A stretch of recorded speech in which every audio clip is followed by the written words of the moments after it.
नैना एक बहुत प्यारी लड़की थी। वो हमेशा बगीचे में जाती, घूमती, फूलों से बातें करती। एक शाम उसे बगीचे की झाड़ियों के पीछे एक अजीब सी चमक दिखाई दी।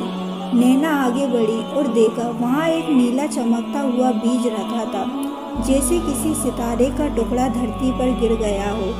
उसने जैसे ही उस बीज को उठाया, उसमें एक अजीब सी गर्माहट थी, जैसे उसमें कोई धड़कता दिल हो।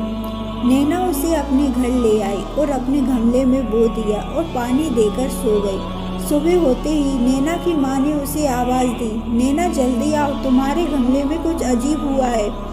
नैना भागकर बाहर आई और हैरान रह गई। रात भर में ही गमले में एक विशाल गुलाबी फूल उग आया था। जैसे ही नैना ने पंखुड़ियों को छुआ, फूल धीरे धीरे खुलने लगा। फूल के अंदर एक नन्ही सी परी बैठी थी। नैना एकदम हैरान सी रह गई। परी मुस्कुराई और बोली, मैं प्रीना, फूलों की रानी। मेरा बीज तुम्हें सहयोग से नहीं मिला, मुझे तुम्हारी ज़रूरत थी। प्रीना ने बताया, हमारा लोक कुसुम वन संकट में है। वहाँ का जादुई प्रकाश कुंड खतरे में है। बिना उस रोशनी के मेरे साथी फूल परियां कमज़ोर हो रही है, उनके पंख मुरझा रहे हैं। नैना ने पूछा, लेकिन मैं क्या कर सकती हूँ? प्रीना ने हल्की मुस्कान के साथ कहा, तुम मनुष्यों में एक खास ताकत होती है, दया की। अगर तुम मेरे साथ चलो तो हम प्रकाश कुंड को बचा सकते हैं। नैना ने बिना सोचे हाँ बोल दिया। प्रीना ने अपने पंख खोले और नैना का हाथ पकड़कर दोनों हवा में उड़ चली। उनके नीचे गांव खिलौना सा लग रहा था। बादलों के बीच उड़ी और एक चमकता हुआ दरवाजा दिखाई दिया कुसुम वन का। अंदर प्रवेश करते ही नैना मंत्रमुग्ध हो गई। चारों तरफ बड़े बड़े फूल, हवा में उड़ती चमकीली परियां, बिजली जैसे चमकते पेड़, ये सब किसी सपनों की दुनिया जैसा था। लेकिन खुशियों के बीच एक अजीब सी उदासी थी।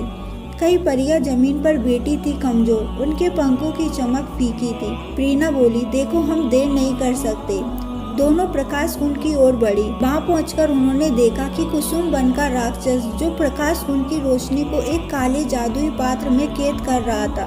तुम लोग मुझे रोक नहीं सकती। इस रोशनी में वो शक्ति है जिससे मैं पूरे वन पर राज कर सकता हूँ। नैना बोली, ये रोशनी साझा करने के लिए है, कैद करने के लिए नहीं। राक्षस ने प्रीना को घायल कर दिया। प्रीना के पंख कमजोर हो रहे थे।